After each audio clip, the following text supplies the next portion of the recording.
In this quick video, I'm going to show you how you can deploy your Base44 app. Sign into your Base44 account, click on Start Building. Now from here, we will go and navigate to the Apps section. Next, you will need to select the app which you want to deploy.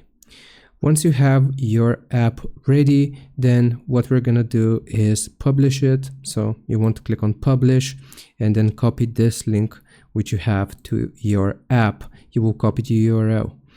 The next step will be going to this website, median.co. It is basically going to convert our app and make it possible for us to deploy it.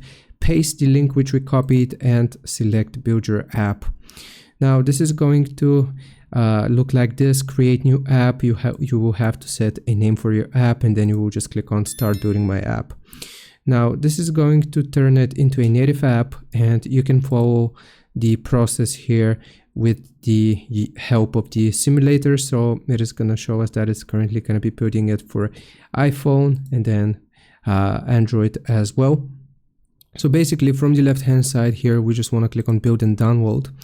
And if we wait for this to complete, it is going to give us the option to download the APK, AAB file, or the source code. You just want to click on build. And once this has completed building, then it is going to let us download it. And after you download it, depending on whether or not you want to upload it to the App Store or the Google Play Store, it is going to vary, but basically for both you will need a developer account, and then you can deploy your app depending on the platform which you choose after this has finished converting and then you have downloaded it. I hope this helps. Leave a like and subscribe. I'll see you next time.